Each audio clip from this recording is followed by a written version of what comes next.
Good. Good. Yeah, we are live with All Nick right. Spratt, friend of the show. Welcome, Nick. Thanks for joining us. Hi. Thanks for having me. This is going to be exciting. Azores, Atlantis, and the Azores. We're going to talk about it. We got a trip coming up in November that you've really been a huge help organizing and scouting and stuff. Darren, are we? Do we still have a couple spots open for that? Or We do have a couple spots still open. Not a lot, but like two spots maybe open. I mean, it's not as maxed as we've done on some past tours, but the difference is, once you get too close, it just gets too late to add capacity. So you're just stuck to your specific sort of room block, and that's it. Well, plus it's got to be pretty tight, anyways. Listen, if people start calling, I'll find some room. Mm-hmm. Yep. If we get to that point where we're past the allotted rooms, you can always call the hotels. But as of right now, there's just two like easy peasy spots available. Right on. Well, Nick, let's see what you got. I mean, this is exciting. You've kind of jumped into this fairly recently, right? After being inspired by Randall and others, and yeah, let's hear it. Yeah. I guess the way that I got into this was just by being a fan, like pretty much everybody listening to the show right now. So, after the first two tours that we did, and then going to Duck Creek with you guys, kind of got getting involved with the names and the people, and I just kind of took it upon myself to try to make a reality a man's dream of taking a tour of the Azores in search of Atlantis, like Randall had been talking about for a long time on Cosmographia and on tours. So I took the first trip to the Azores with a big group of guys and my sister, who both of you know, in February of last year. And since then, I've been back 2 more times. Wow. With more plans to go back, probably even before the tour, just to get boots on the ground and make sure everything's set. So we'll see about that. But I didn't expect the developments that have happened to have happened in doing this, because what I learned pretty quickly was that the Azores are a frontier of archaeology. It is a place that very few people, even in this kind of network and this realm that we're all a part of, people don't know that there's all this controversial archaeology that's going on in the Azores right now, and has been a point of controversy for the better part of 30 years. Some of the first sites were discovered publicly, officially, by academic establishment in the late 90s, I believe.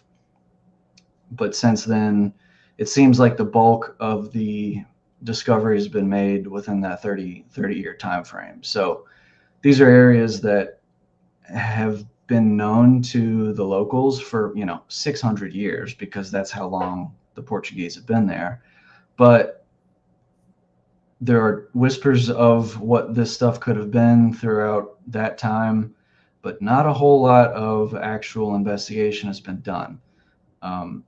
There's been a lot of conceptual anthropology that's been done to try to piece together what may or may not be true based on existing records of, this looks like somebody or something that's found in Europe. We're going to say that it could be this, but because there's been no really hard scientific, anthropological, archaeological study into this whole area, nobody can really say for certain. And that's something that I hope to change with what we're doing here, is to bring awareness to some of these sites and to try to get some actual work done, albeit may have to come from the private sector. That's totally fine, because I think, as the Comet Research Group is showing, that could be pretty effective in kind of crowdfunding some science outside of the academic establishment. So there's 9 islands of the Azores, and as far as the island that has the most of these archaeological sites is going to be Terceira, and that's where we're going to be spending the bulk of our time on the tour in November.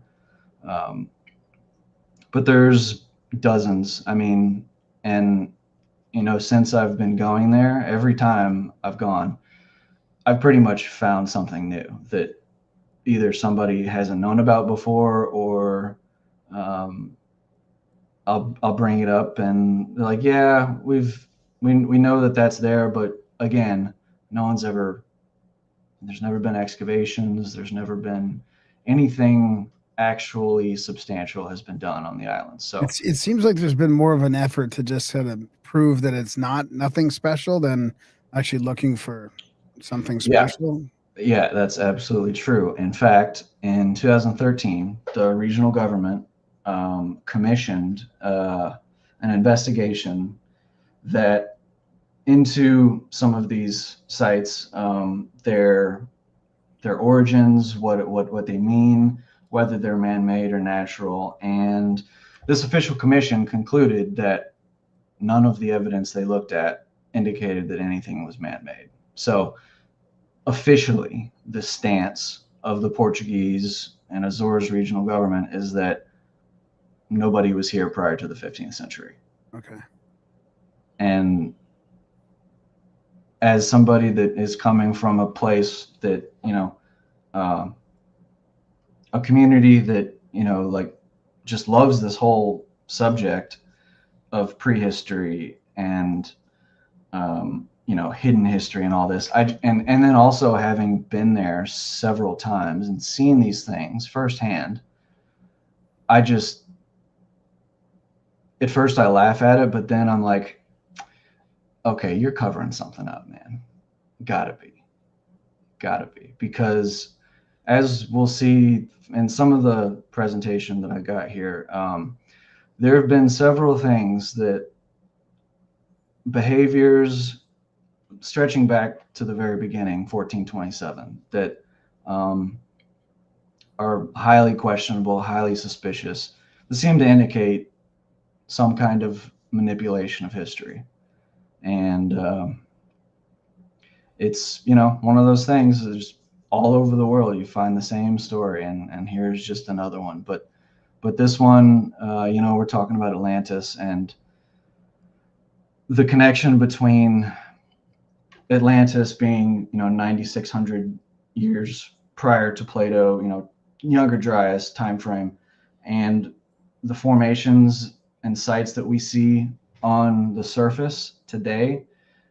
There's a huge gap right there. So what we have is what appears to be a multicultural inhabitants of the Azores Islands that can be anywhere from, Celtic to Phoenician to potentially some Moorish habitation.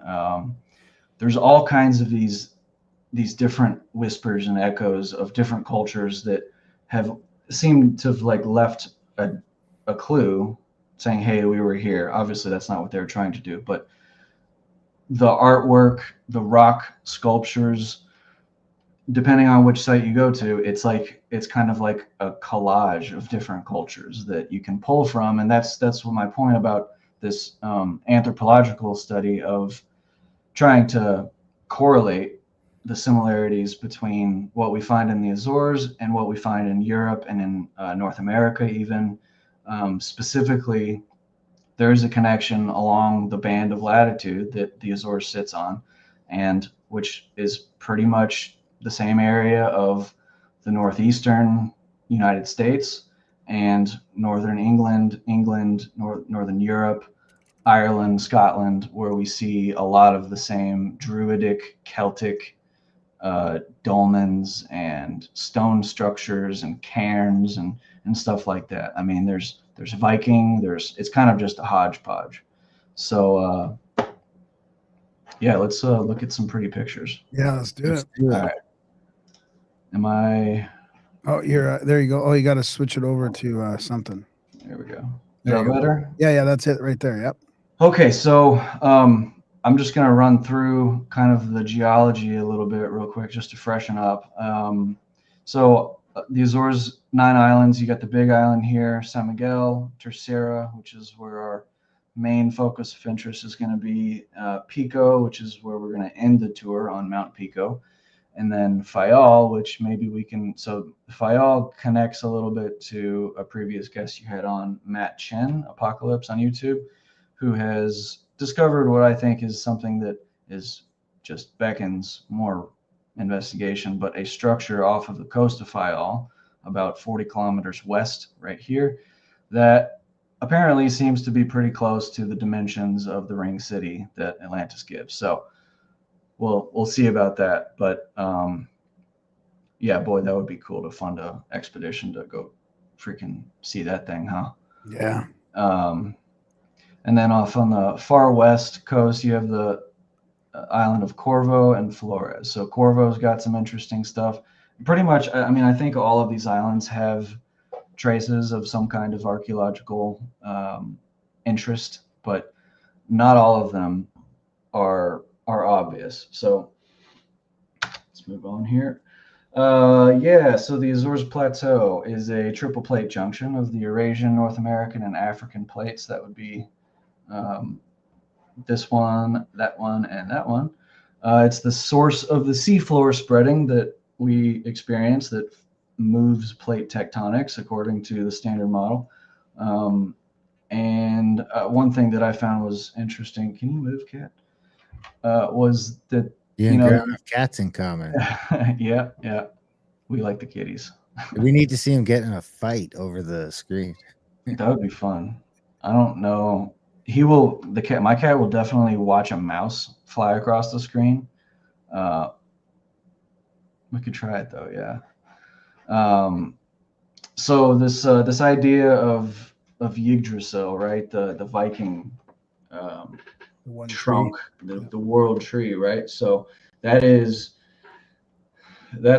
a tree that starts in the underworld and grows all the way up through the crust and then all the way up into the firmament and creates this big kind of torus of universe or whatever. And I just thought it was kind of an interesting thing because here at the Azores Plateau is where the crust is generated. I mean, it's literally the place where the material comes up from the mantle and makes the land that we live on. So there's kind of a symbolic connection there with why this place might be significant. And then you have the destruction, which is also synonymous with the Viking myths of the severing of the world tree. So that would be, your collapse of Atlantis.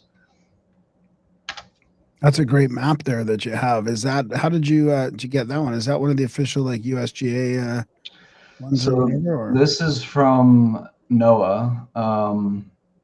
NOAA has a bathymetric viewer tool that is just really fun to use. This is a closer zoomed in version of it, but yeah, it's freely available to anybody. I've kind of been spreading it around so people can go make their own discoveries and ways to show things. But yeah, it's just on NOAA's website. Maybe we could post a link in the description. Yeah, I'll put a link in the show notes or something. Yeah. Cool. Yeah. Okay, so some of these slides you might recognize from Randall's because they are his slides. But this one was a good kind of intro of, okay, what, like a kind of block of what are all the points that really make it. So this comes from Plato, right? In the Timaeus and Critias. So it's an island in front of the Pillars of Heracles. The Pillars of Heracles, right? Straits of Gibraltar. Makes sense. Final demise, 11,600 years before present. And so we don't have to go way into it, but we see all these,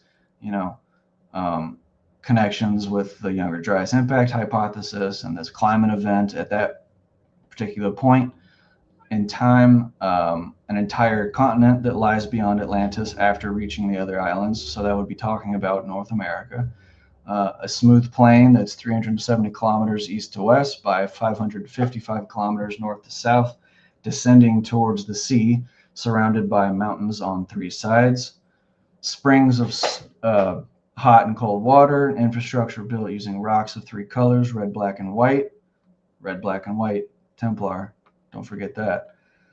Fertile land of abundance and perpetual mild climate. Subsided beneath the Atlantic as the result of an earthquake. Main island with unspecified number of secondary islands, and a vast empire extending well beyond the island group. So let's just run through those quickly. Obviously, here's number one, island in front of the Pillars of Heracles. Boom, there it is. Okay. Number two. Shouldn't it be Whoop? Be what? Whoop, there it is. Yes, it should be. It should always be Whoop. There it is. Look, there it is. It's going. Do you know what the different, like if you go back to that last slide, do you know what the difference is in depths, like say from the orange to the blue to the darker blue? Yeah, so you're looking at dark blue is going to be around like 3,000 meters.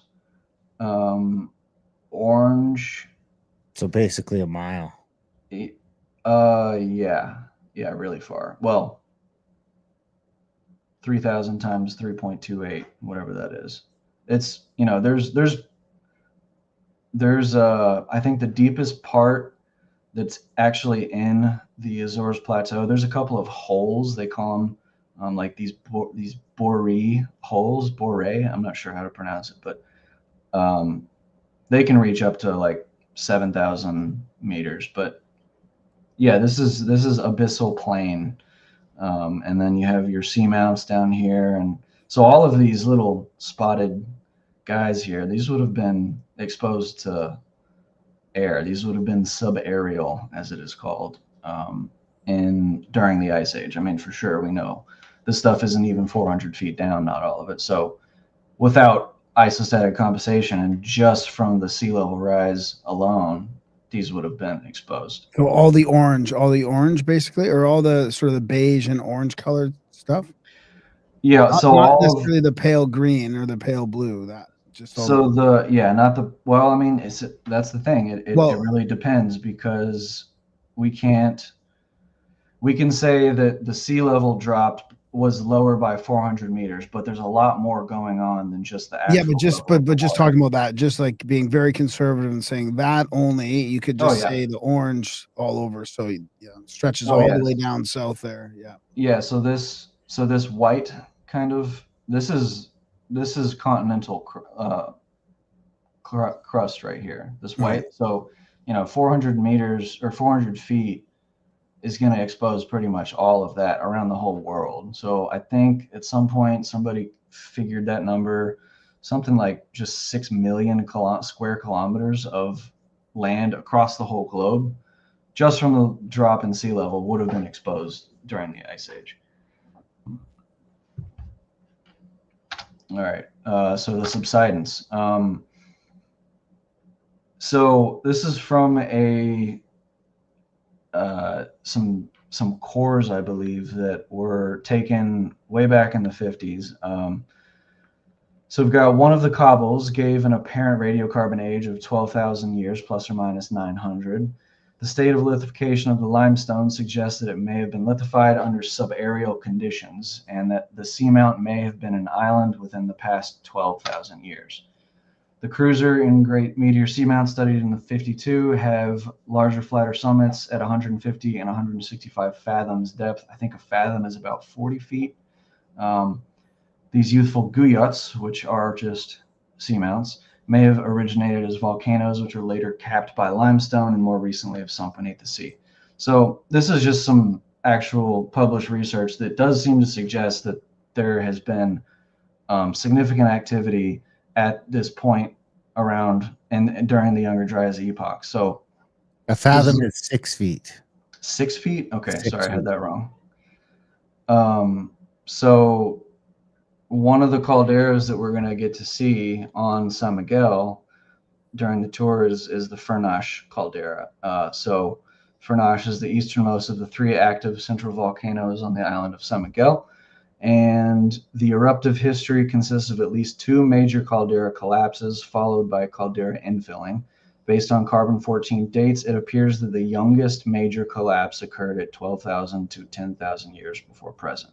So just in these two papers alone, and there's a lot more, but you have this indication that there was some kind of major event at the very least.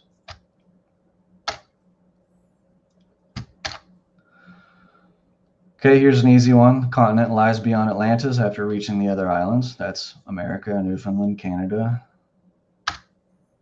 Wow, that's pretty close, that green spot there. Yep. Yeah, I mean, just like think about how much land would have been exposed here. Like what things are sunken in the oceans here that are just covered in sediment that we have no idea about. You know, it's a huge area.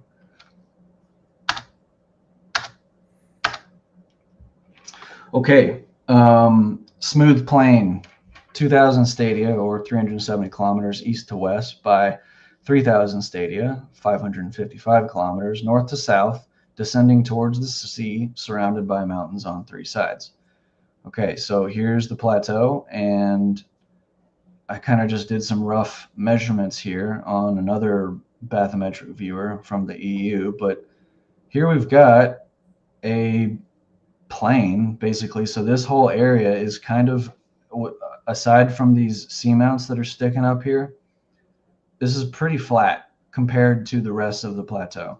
And this area fits nicely into the description given by Plato. You have mountains on basically three sides of this whole thing. And also, if you can see this real dark blue spot here, that's called the Pico Trench. That thing is thousands of feet deep. Plato talks about this giant earthwork that was done to irrigate this whole plain way back in the day. So, and it happens to be right where that Pico Trench is. It's just another little cool connection. How deep was the average depth of that plain? So here's your profile. So this, where my mouse is, that is this seamount here. So from the north side of the seamount all the way up to the trench. The trench right there, or part of the trench. You've got roughly minus 3,000 meters, something about. Yeah, so almost. Wow. Yeah, so that's not even the flattest line that I pulled, but you can see that there's definitely an area there that's a lot smoother than the technical vertical change of the plateau itself. And yeah, this one here, these are going to be your actual islands sticking up. Okay, so this is one of my favorite parts about San Miguel for sure, is the hot springs. So springs and streams of hot and cold water. We've got a bunch of hot springs all over San Miguel. The most famous ones are in Furnas, which is where we'll be staying, actually. So this will be right down the street from us. And then one thing that Randall was always interested in was these areas that are confluent. So you have places that run in. We have a cold spring and a hot spring that run into each other, and that's just, I mean, all over the place. So here's a little snip from a drilling report in an active geothermal area. So the region of this borehole is clearly not a normal hydrothermal system. We suggest that there is hot water flowing parallel to the bedding at about 550 meters and water at 100 Celsius flowing just under the impermeable layer at 110 to 120 meters depth. So what that means basically is you have this really complex hydrological system that's layers of hot water and then cold water and then hot water. It changes. So there's, not only is it a fact that there's these lava tubes that just cover all of the islands. I mean, there's hundreds of miles of these tubes that are dry, but also that are filled with water. So that's a clear indication that depending on where you drill, you're going to get hot springs and cold springs. It just kind of depends. And then obviously you have just the normal cool rain runoff water that I think is what is depicted right here. But you have this confluence of hot and cold water that's just glaring in your face, and it feels really good when you get in it too. Let's see, what is this? This is a really old map from the 40s. So this is wartime, showing some of the different areas that have been wooded over the past. This one's probably not super good to dwell on, so let's just move ahead. All right, infrastructure built using rocks of three colors, red, black, and white. So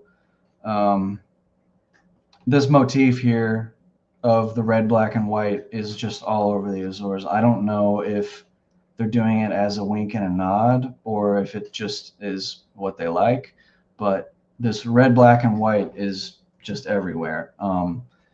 So the red rock mainly comes from scoria, which is like if you've ever been, it's kind of like a pumice, but it's a red pumice. So if you've ever been into like a lava tube or any volcanic area, you'll see this really bright red rock. That's the red rock that you see.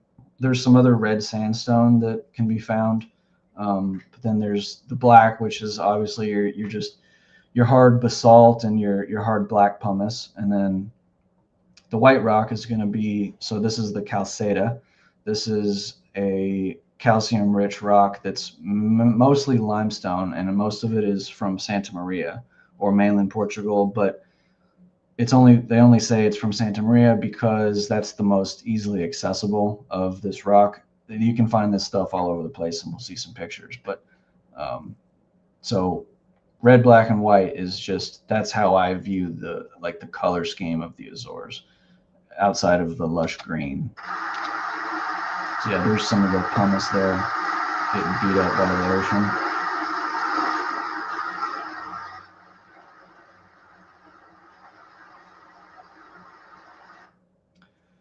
Red, black, and white. You even got red, black, and white down here in a lava tube. This is in Pico. We'll be able to actually go here. Really interesting place, pretty spooky. And then here's some of that white limestone off of the coast of Sorretta, which is something we'll get to later. I think there are some very interesting things hidden in under the water right in this little cove here. I would love to go snorkel there sometime. Fertile land of abundance and a perpetual climate. So this is kind of a taste of what you're going to get. It's green, man, very green. In the summer, you're going to have pretty regular showers, not as regular as in the winter, but it's always green. So what this allows for is really great farming, dairy farming. I mean, the cows of the Azores are just like the happiest cows in the world. They're all free range. They don't even have shelter to go under. They just sit out in the fields and experience life to the fullest before we chop them up and eat them, I guess. But it's really a great place for the livestock. And what we have is, what you end up with is a place that kind of looks like Ireland, which is right along the same kind of latitude. I mean, it's a little bit farther south, but you get very much the same climate, except it's not cold. It doesn't ever get below like 50 degrees. So in Celsius, I don't know what that would be, but it's pretty mild, and it's gonna be great for pretty much any climate. And that's what Plato says. He said it was perpetually mild all year round, and there are no there's always a growing season of the Azores. They're always exporting. They're always growing something. So here's that slide showing the Azores sitting in this pocket of the Gulf Stream. So you've got the Gulf Stream running around here, going up to the north, and then right in kind of the crook of the elbow is the Azores Plateau. So it seems to be kind of the cause of this perpetual mild climate. And I believe this Gulf Stream has been pretty much the same for a very long time. and there would have been lots of disruptions to it, but it takes something pretty significant to disrupt an entire oceanic current, and good reason to believe that this would have been pretty much the same during the Ice Age. Obviously up for debate. So it subsided beneath the Atlantic as the result of an earthquake. Just some quick stats. You got 3,500 reported earthquakes in the Azores region since 2004. That's a lot of earthquakes. All of the rock formations on all the islands are fractured. There's these really interesting areas that are just like overgrown caves that don't really go anywhere because there's stuff that has collapsed down inside of them, but it's just everything's covered in moss, but they're like these really ancient feeling lava earthquake caves all over the place that, like, every time that I've been out there wandering in the woods and I look through the woods and I see this dark spot, I'm like, oh, I got to go over there and see what that is.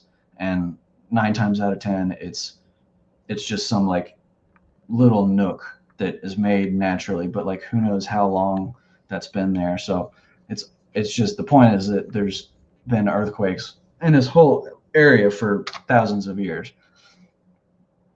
And another point is that one of the reasons why doing the archaeology is so difficult here is because of the thousands of years of lava flows that have pretty much covered things up. So it's very likely that there's places that, I mean, even they can't even find, they haven't even found the first Portuguese settlement. There's still a lot of debate over actually where that was, but there's been many eruptions in the past 600 years that have just completely, destroyed and covered things that may have been there, and we'll probably never find that. So that's kind of a bummer, but I think there's still plenty of discovery to be had. Number 8, main island with an unspecified number of secondary islands. So obviously you've got tons of little islands all scattered through here. And then a vast empire extending well beyond the island group. The myth is that the Atlanteans were colonized all across the Atlantic, and the Caribbeans, even in the United States and Africa, off the coast of Spain, United Kingdom. So there's a lot of places to go. You might recognize this, either one of you. This is from Ignatius Donnelly, the Atlantis, the Antediluvian World. So these were soundings, deep sea soundings from the ship the Challenger and the ship the Dolphin back in the 1800s. So yeah, there you go. See, I knew it. I just misspoke, Darren, but I appreciate you correcting me. 1 fathom equals 6 feet. Here's your profile, though. You got this super deep abyssal plain between North America and the Azores Plateau, and then you have this massive spike in depth, and then it drops way back down, and then you hit Madeira in Europe. So they were looking at this stuff, over 100 years ago in great depth. With a more open mind, it seemed. Oh, for sure. Yeah. For sure. I mean, that was I think Donnelly was around during the time when, Darwin had just written Origin of Species, and, Donnelly was like 30 years or so after that when he started publishing these things. So that was the time when you have this great clash between the, secular scientists coming from Newton and all these guys who were, it's weird that we even think about it like that today, because Newton was like a devout, religious, God-fearing man, but Darwin comes, and even Darwin was, and then they were putting forth these things, and somebody at some point took hold of that and grabbed the torch of secularism and just thrust it into the mainstream, and this kind of conflicted with it, the catastrophist view. And it was very controversial back in the day when it was released. I mean, not much has changed. It's still pretty controversial. I was reading, just narrating a book called Ancient America from Baldwin in 1871. And I mean, they're talking about, the Central America and southern Mexico, and how there's thousands of ruins in the forests, and Yeah. they knew about all this stuff, and they knew that there was different levels of civilization, and that some of this stuff was built and it's from Yeah. ancient peoples that were long ago. I mean, it's so weird that they were talking about this in 150 years ago, and it feels to me like it's a modern narrative, like a modern new, esoteric narrative. Yeah. But they were on top of it way back then. Yeah, absolutely. Randall loves to point out those things, and in a lot of his presentations, you'll see, snippets of papers and reports and essays and books written in the 1700s, 1800s. Yeah. And the point is like, look, these guys were they're true explorers, and they were reporting on what they saw. And yeah, it may have been a little bit colored with their belief system. And that's fine, but the physical observations alone are enough to say that, look, we shouldn't just ignore these guys. We shouldn't just say that, oh yeah, you're from 200 years ago, you're an idiot. Like, I'm not as smart as Plato was, most likely. I don't think anybody alive today probably was. And he was, this guy said, thousands of years old. Yeah, this guy said, they're walking through near Palenque in the jungle, and they're like 100 feet away from a huge pyramid. And they didn't even see it. They don't even know it's there. That's like 70 feet tall, and they can't even see it because it's overgrown so Right. much. Yeah, and that was 1870. So that's 150 years ago, and the forest didn't stop growing. So it's even more covered up now, and that's what a lot of the stuff that's being thrown into the social media right now, that these like Luke Cameron's going down there, and which is great, like him exposing that, and Graham, that's been Hancock, that has been writing about it. But it's like, look, these people knew about this a long time ago, and I feel like there needs to be a little bit more acknowledgement of that, because right now it seems like, oh my God, this is like groundbreaking news and everyone's kind of freaking out, but it's just PR, I guess. It's just press, It's a kind of a little bit too chaotic. It doesn't need to be chaotic. Anywho. Okay, so yeah, I'm sure I know you guys know about isostatic compensation, but just to give a quick little rundown of the idea here is that you've got the isostatic compensation, which is, I'm reading down here, the adjustment of the lithosphere of the Earth to maintain equilibrium among units of varying mass and density.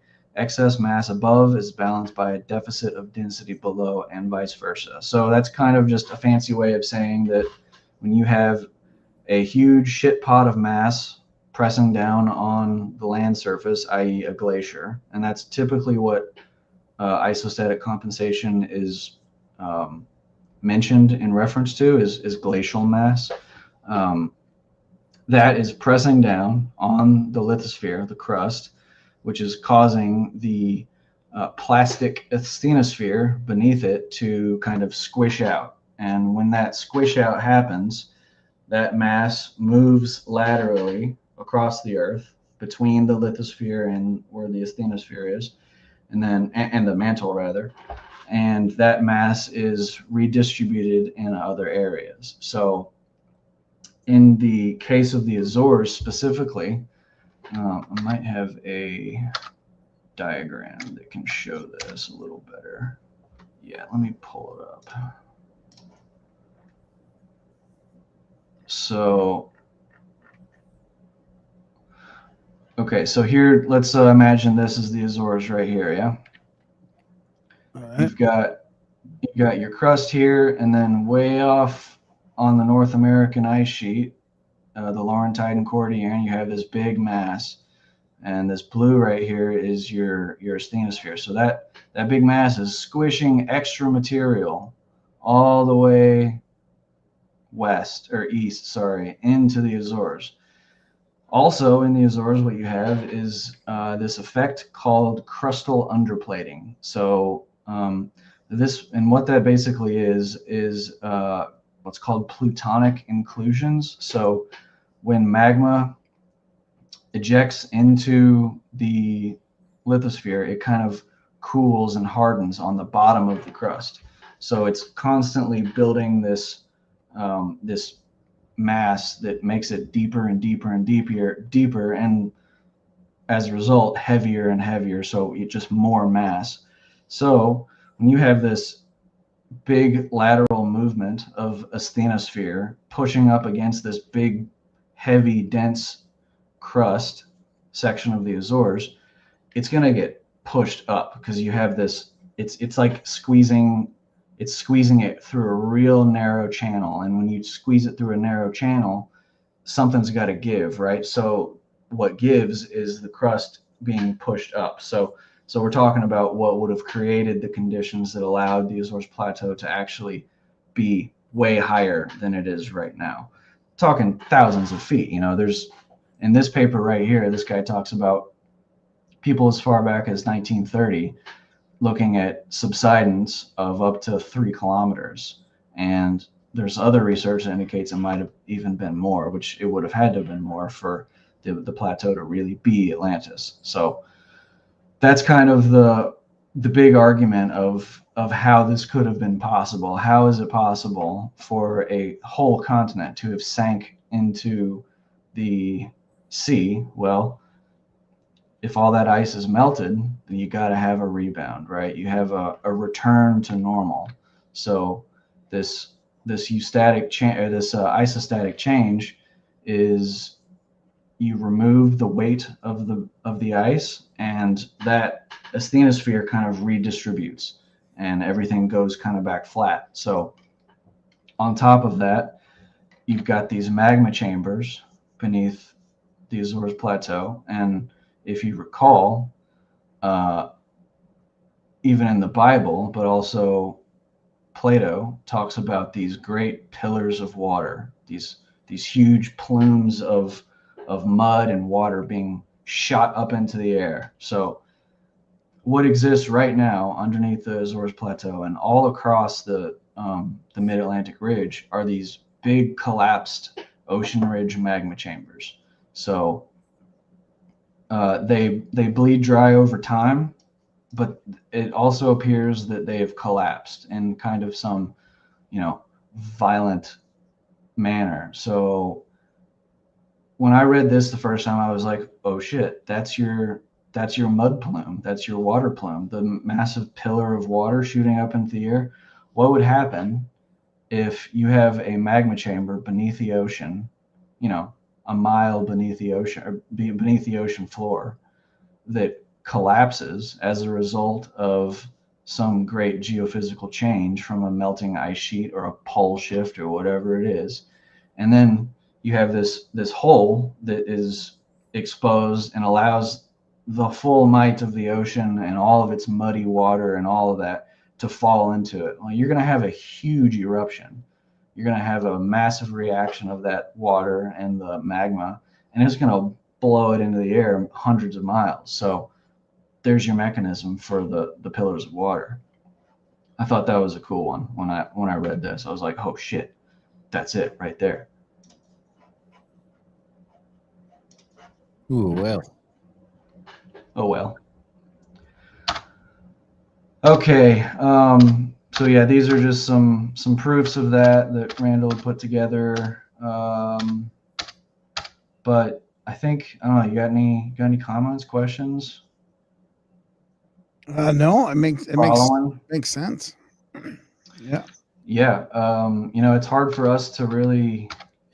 Well, the one thing I did want to mention, I should do it because I've got the map open here too. So I just want to quickly share this. So I was just thinking when you're talking about all that isostatic depression and all that, I mean, it really looks like, you might see it differently on your map, but you see that ridge line that goes all the way over. Yep. And then it seems to be broken by those horizontal cracks there or valleys, or whatever. Like it almost seems like if it did, this whole thing might have depressed, separated from that whole side.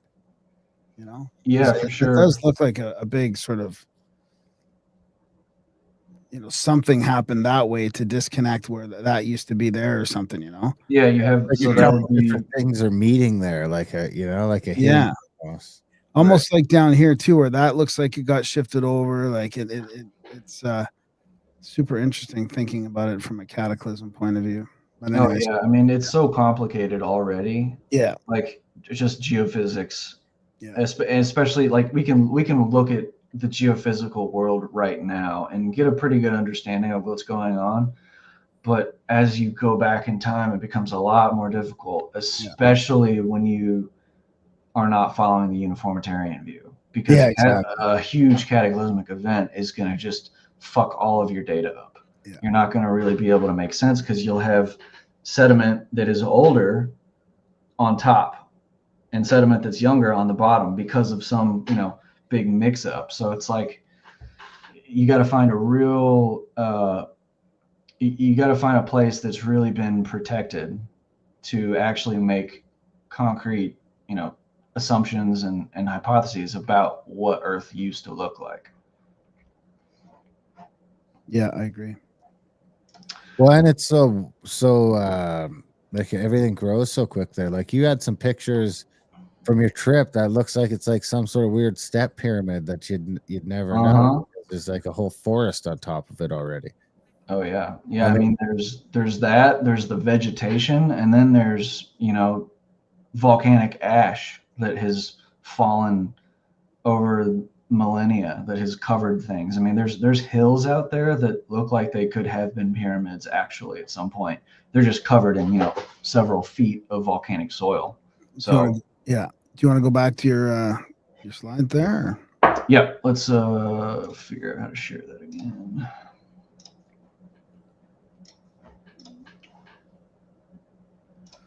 Ba-da-ba. See it? Yeah, got it. Still see it? Okay. Yep. Whoa, what the hell? See me talking to you? Yeah. I went to move my phone. I must have hit it twice. And my Siri's off, which is weird, but this new one has AI on it, so it does weird stuff all the time, and it like glows around the edge. How does that make you feel, Darren? I don't know. He surrendered to it, I think. Yeah. I have not turned on my phone's Google's AI capabilities yet. I'll stick with manually inputting things into ChatGPT for now. I'm comfy with that. All right. Part 2, Megalithism and elemental language. So, is that a word? Did you make that up? Megalithism? Yeah, it's a word. It's the belief in the importance of megaliths. Excellent. I didn't make it up, but somebody made it up, that's for sure. It's kind of just refers to the study of megaliths, All right, so we got dolmens, we got a mausoleum, we got cut marks, we got petroglyphs, we got chambers, we got all kinds. Like I said, it's a hodgepodge. You got a whole bunch of stuff. Now, if you've ever looked at anything in the Northeast or of North America or even up in Canada, a lot of this is going to look familiar. Well, there's dolmens all over Ireland too, so that's interesting. Well, at least where the ice sheets were not. I mean, I think there's a big difference between what you find in North America depending on where the glaciers were. Right. Yeah, totally. Yeah. Anything south of the ice sheets, I think you'll find similar stuff. Right. But anyways, the Azores has got all kinds of it. Rock cut temples, paradolic stone. So, stones, big rocks that look like animals or look like people, cairns, walls, circles, there's actually some tombs that have been covered up by, I guess, the church. Not sure. Wow. Who actually ordered this, but yeah, we'll get to that. A huge lost city that I hope to spend a whole lot of time in with a bunch of people to try to find some cool stuff. It's probably my favorite place in the Azores, but is that on Terceira too? That the lost city?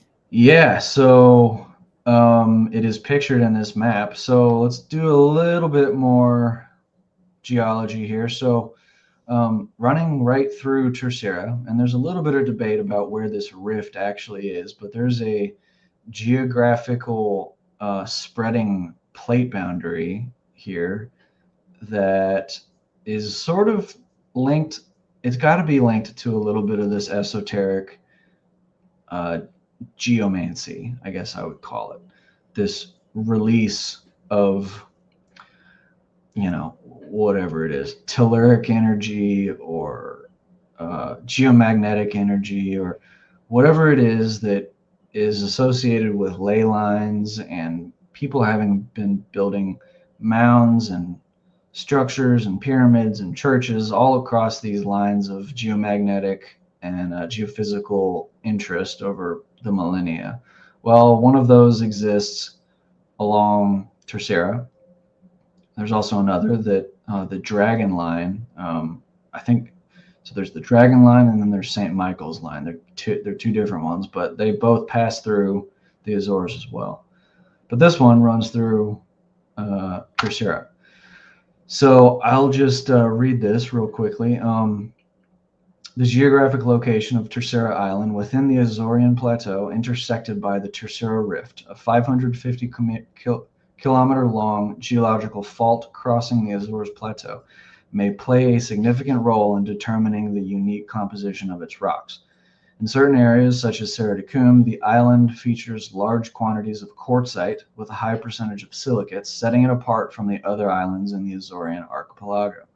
Furthermore, it is plausible that the geologic fault created by the Tercera Rift generates specific electromagnetic conditions, amplifying the natural magnetic properties of these rocks and influencing humans, animals, and plants in the area. In ancient times, such places with unique characteristics were also identified as dragon lines or ley lines. The awareness of these conditions might have inspired the cultural architecture found on the island, possibly linked to the enduring myth of the dragon. So right here, so if you follow this line, so we're going east to west, we cross one volcano, two volcanoes, three volcanoes, and we end on this little piece right here, north of Sorretta. This little doinger here, splitting off from the western edge of the island, is this where this lost city, I'm calling it, is the lost city of Sorretta. It's nameless. I mean, there's a bit of it in this essay that I've got next to me by an Italian archaeologist that I'd like to probably go through at some point, but it's just a very cool place. And the fact that it lies directly on top of this rift is got to be some kind of important thing.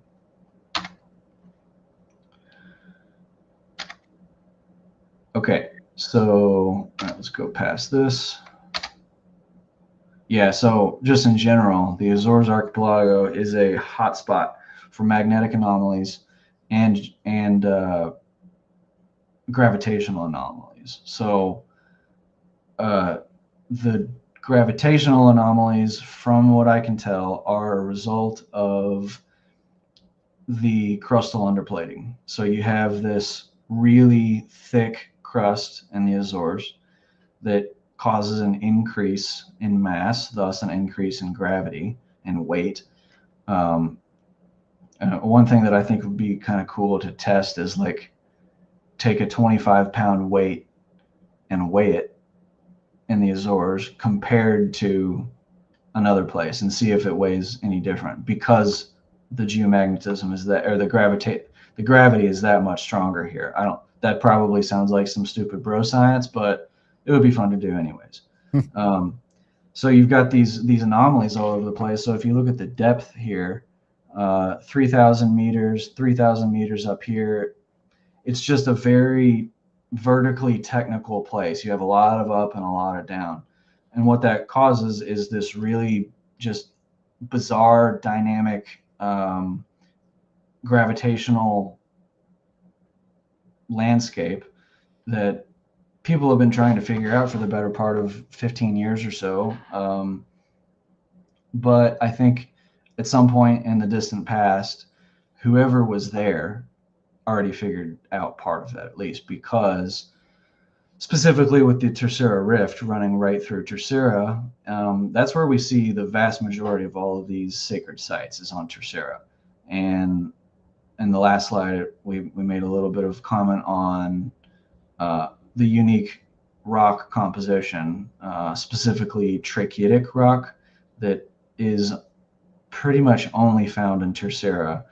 And, you know, I think everybody that listens to this show probably understands the significance in the esoteric world to quartz and to silica and like quartz crystals, right? Crystal hippies and all that. Well, there's some actual legitimate science to that stuff. And it's, you know, piezoelectric and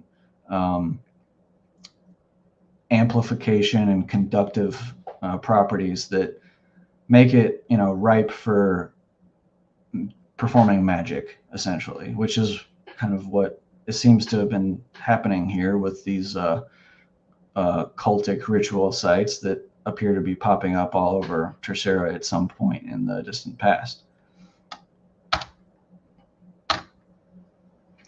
So, good segue into what is that elemental language? Well, water and stone, I think, has a lot to do with it. You know, you've got quartz. So this is from a paper written by Teresa Azevedo. And before I go any further, I probably should make quick mention. I haven't found all of this on my own. The vast majority of this material that I'll be presenting in this section of the slide comes from a woman named Antonietta Costa, which if you come on the tour, you're going to meet her. And hopefully you'll love her, and I do, because, man, she's just awesome in pretty much every way and has dedicated the past 30 years of her life to studying all of this in the field. She's a native Terceran. She's approaching 90 years old, and I like to say that she can climb mountains better than most people have her age, and I've seen it. She's a badass, and yeah, most of this is a result of us being together and just talking and saying. And she's like, I have to send you this paper and this paper and this picture. I have scans, I have pictures, I have all this stuff, and I'm like, okay, please do, you know, like send it. I text her on WhatsApp as a little reminder, like send me this, send me this, send me this, and she eventually does. I have like 100 emails from Antonietta that's just got all this information, and it's been a super interesting rabbit hole that, you know, I'm putting a lot of energy into. So Teresa Azevedo is a researcher that she turned me on to. I believe Teresa is associated with Niara. Niara is the, let me look it up to make sure I get it right, the New England Antiquities Research Association. So this is a quasi-state funded, I believe, mostly privately funded anthropological and archaeological association based in the Northeast that is more open to kind of alternate theories, but is still pretty rigorous with their reports and their investigations, and they do actual archaeological and anthropological work. So Teresa is part of that. And she wrote this really interesting essay or article, or I don't know what to call it, thing a while ago. So this is from 1996, talking about quartz.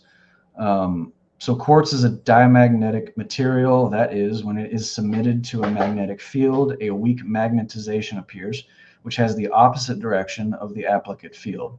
This induced magnetization disappears when the field is retired. This means that the magnetic susceptibility is weak, negative, and reversible. So basically, if you apply a magnetic field to quartz, it magnetizes the quartz. So, but it disappears as soon as you take it away. So there is some interaction, like when you magnetize a nail, it'll stay magnetic for a little while. Eventually it wears off, but with quartz, it wears off immediately. So there's some interplay there with magnetism and quartz. Interesting. Yeah. So pure quartz is not magnetic, but trace impurities like iron, titanium, or manganese can give it weak magnetic properties. So when I read this, I was like, oh my gosh, because the pictures down here are of cisterns. So I mentioned Cerridicum. Let's back up and look at that map again. Okay, so Cerridicum is this ridge right here. The field that we were in those photos is in this big area right there. I think I had a picture of it earlier. So we're pretty close to the rift right there. So these are cisterns that are there's at least a dozen of them, probably more, scattered across all these fields. These cisterns are not claimed to have been built by any Portuguese settlers, colonizers, anything. Portuguese have never been known to build any cisterns like this, but they're all over the place. There's modern cisterns that are open air cisterns that are just, rain basins for cows to drink and for whatever. But these are different. Samples were taken from the wall of this particular cistern several years ago and were tested to have significant levels of titanium. So all of the rock that we're standing on top of here, this is all trachytic volcanic rock, which is high silica content, high quartz content. So there you go. You've got magnetic quartz built into the walls of these cisterns. So you got stone, and then you have water, right? So have you guys heard of Marcel Vogel before? Vogel crystals, yeah, they're those super intense, very sharply cut crystals or whatever, right? Yeah, there it is. Yeah. There it is. Yeah, so Vogel was this guy that worked for IBM way back in the day and invented the technology that LCD screens are based on. He basically invented LCD screens. So his research on the interaction between quartz crystals and water, particularly how quartz can allegedly influence the structure of water molecules, was pretty controversial at the time and still is. I mean, this image is taken from a website called like vogelcrystals.com, and it's these are expensive as shit. Yeah, but restructuring water's gotten a lot of popularity in the last 10 years. I mean, exactly. 10 years, it is like it almost mainstream now. Yep. There's a lot to it. But Jack Cruz hit the scene several months ago with this whole thing on bioelectrics and the sun and all the JFK connections and stuff. But one of his colleagues, I guess, I forget her last name, Dr. Jasmine, I can't remember. She's great, but her and Nicole Shanahan actually, prior to the election, were about to get to work on a study involving Vogel crystals, interaction with water, in a means to try to help heal people and to improve mitochondrial health. So this is like something that is getting a lot of attention right now for sure. And just like all the other things we're talking about, people knew about this shit thousands of years ago. Yeah. So we're rediscovering not only the wheel, but all the other fucking technology these guys had. So when I made this connection, I was like, oh my gosh, tetrahedrons, right? So quartz and water share a tetrahedral molecular structure, which might allow quartz to organize water at a molecular level. Okay, can you guess what's coming next?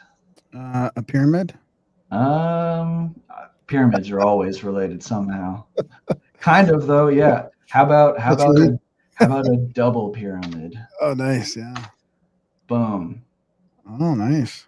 So, structure of quartz tetrahedron is fundamental unit, right? But also the structure of water tetrahedron is the same fundamental unit. So, what do you get when you combine two tetrahedrons? The Merkaba. Nice. Boom. So just going back to look at Miss Azevedo's final thoughts here. After describing some of the numerous extraordinary properties of silica, it seems obvious and understandable that our ancestors choose the enriched silica rocks to build their sacred places. They knew all its potentialities and could use it to fertilize the soils, to cure illnesses, to connect the stars and the gods, to orient the soul in its path and direction of eternity. Quartz is no doubt the most fascinating mineral on the planet, as water is the most fabulous liquid. I mean, I don't have strong opinions on many things, but I think I could agree with that. Yeah, that's pretty For amazing. sure. Yeah. So yeah, when I saw that, I was like, oh my God, that's the freaking Star of David, dude. But more so, it's like people look at the Star of David and they're like, oh, pretty two-dimensional thing. Nope, that's a 3D image, you guys. So the Merkaba, Merkaba, however you want to say it.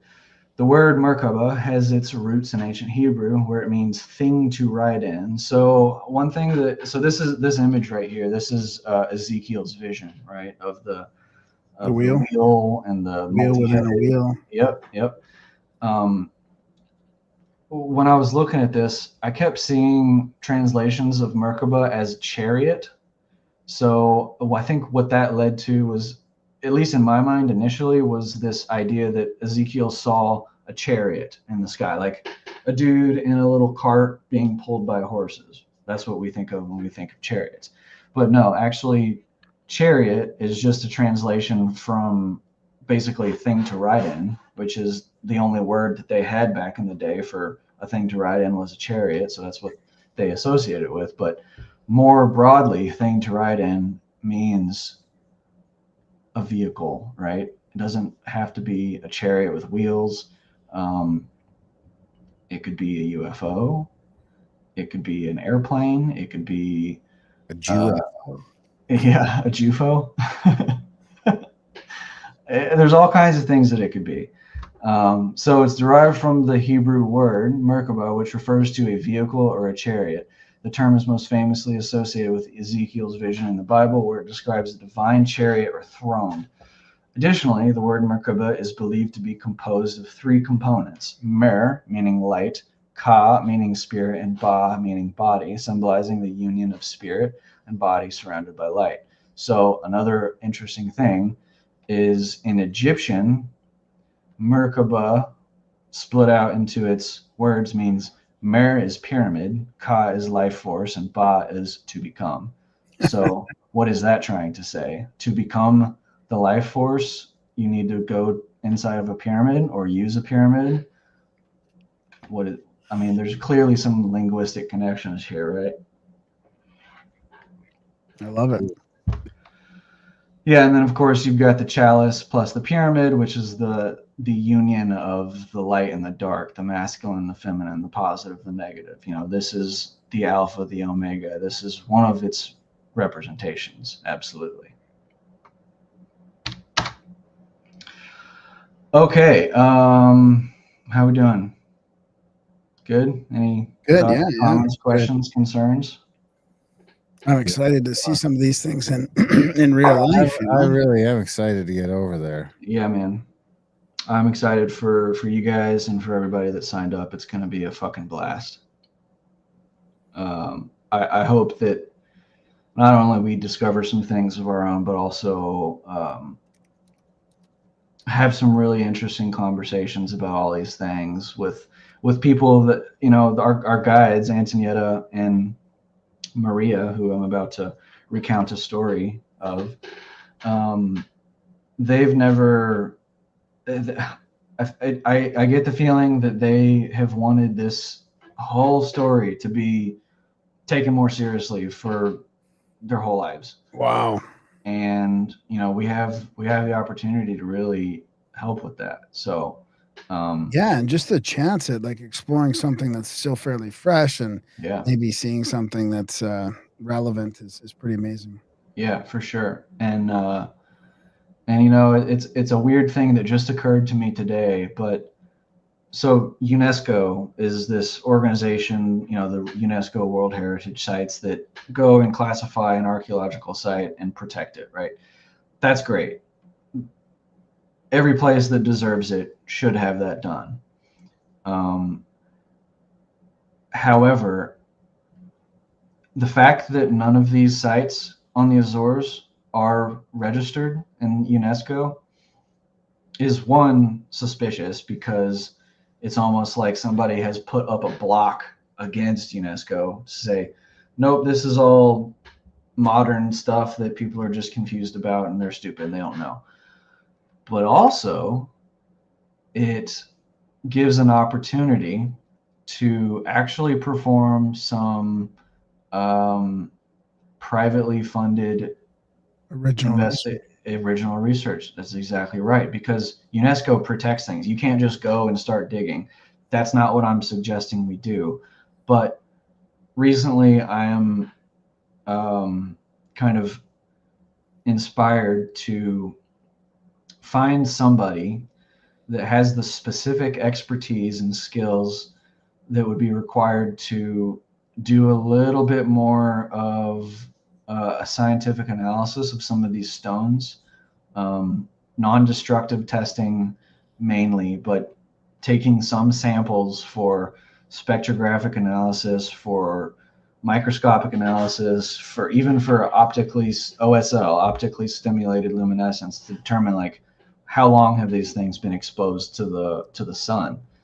All of that can be done without permission, basically.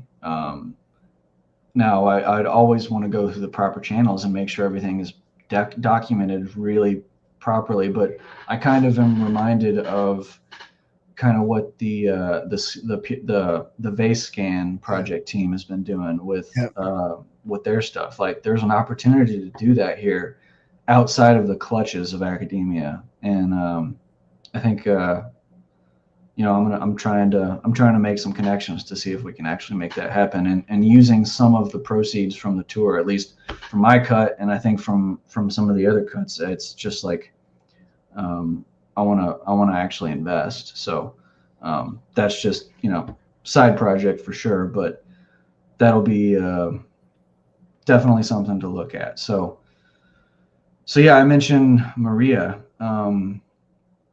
Maria is going to be another one of our guides.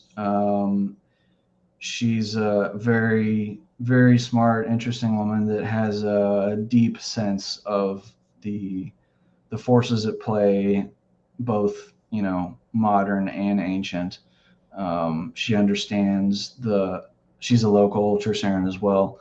She understands the dynamic, the political dynamic, and the cultural dynamic. A lot of people in the Azores, they don't even know about this shit. And that's kind of sad, because it's like, it's almost like they take it for granted. They're like, oh yeah, there's some spooky stuff up in the hills and on the volcano or in the mountains, but I don't really care. We all fall into that, I guess, with struggling to survive and work and make a paycheck. But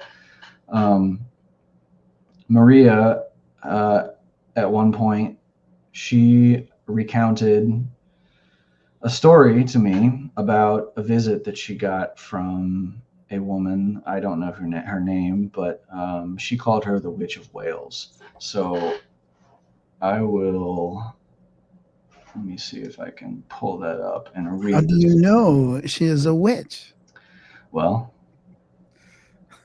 throw her into the pond. Well, she did step into the water. She actually did step into the water. So, yeah. So Maria kind of like casually mentioned that there was this like just bizarre experience that was like out of this world, and where she witnessed some kind of ritual magic occur. And I was like, I want to know about that. Like, can you like write up a little email and share the story? So she did, and I've shared it a couple times, but I'll just go ahead and read it. Ready? Yeah, let's do it. Okay, so about the night. Once a self-proclaimed witch of Wales and her husband, who has come to study sacred healing waters, were brought to me by Doña Antonieta.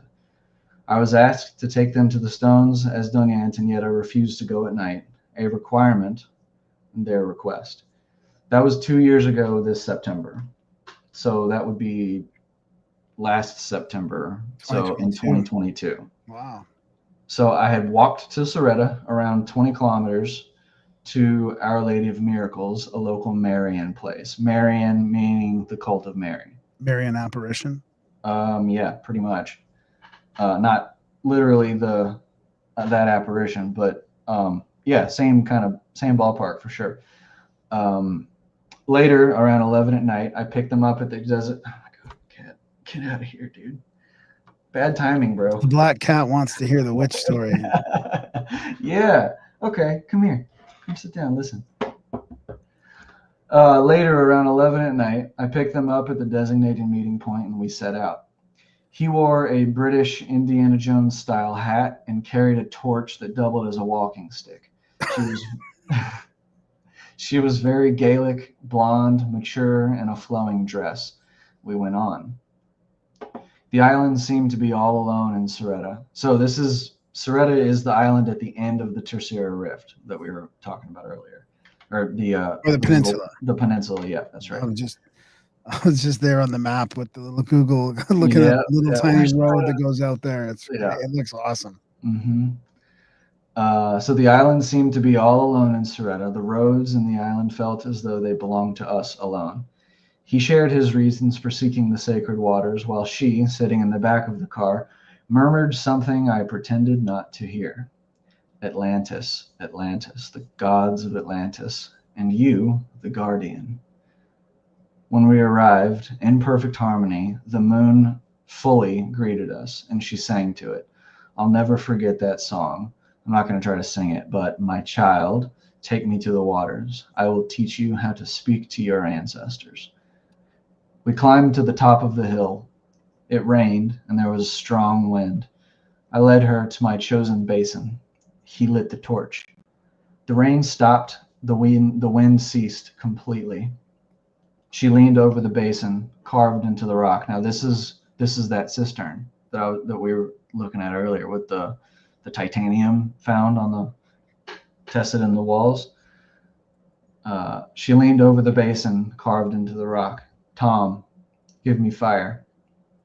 And then the water began to swirl clockwise. She murmured phrases in an ancient-sounding Gaelic tongue. She placed her hand in the water, and instantly the water began to turn counterclockwise. The spell is done, my child. All the gods will help you bring Atlantis back to life. Antonietta had told her I was a diviner, having found a cistern with subterranean water using divining rods. To me, a beginner's stroke of luck. And the witch had asked me to take her there. Not without Tom first putting on a musical display, though, playing stone against stone, and I came to learn that stones make music. I took her to the cistern. We had to remove the mother rock that sealed it, and I did. Then she, sitting on the edge, dipped her feet in the water, making it swirl like a vortex. Tom, give me fire. And then a spark fell into the water, igniting long flames, so much that I moved back in defense, but she remained still, untouched by it. I was in awe of the beauty of the phenomenon. It was one of the most extraordinary and most beautiful nights of my life, but not the only one. I hope that Maria will tell us some more of those beautiful and extraordinary nights of her life when we are with her in the Azores. So, yeah, that's the story of the Witch of Wales. Awesome. Well, people, like I say, people could still get in on that trip if they want. It's all inclusive for 2 weeks straight. November 4th to 16th. 3rd to 16th, I think. With so Randall. check that out. Contact at thecavern.com. Yeah, with Randall Carlson. Yep, Randall's going to be there. We're going to have kind of a little bit of a studded lineup. We're going to have presentations. Matt Apocalypse is coming too. I keep forgetting. Yeah, Matt's coming. And of course, so Matt will have some new content to show us. And then Antonietta and Maria also will have some things to show, hopefully, in presentations. And of course, I'm sure Randall will have lots of information. I'm one of the things I'm most excited for is getting Randall and Antonietta together and watching them two, because there will be some debates. I know that's for a fact going to happen. Um, just because of some of the things I've talked about with Antonietta, she's not in on the same boat as we are, as I am at least, in some aspects of the esoteric philology. So it's going to be really interesting to see them two communicate and ping pong off one another. So that'll be pretty cool. I'm looking forward to it. Nick, this has been great. Is there do you have a website or social media, or do you do anything like that yet, or is it all still a little bit too fresh? Probably too fresh. I do have, I mean, on Instagram, I don't even have it installed anymore. I check it maybe once a month, but I'm on Instagram at Nick A Spratt, Nicka Spratt. And so you can see some of my photos there. So I think I posted the video, the promo video on that. I have a YouTube channel.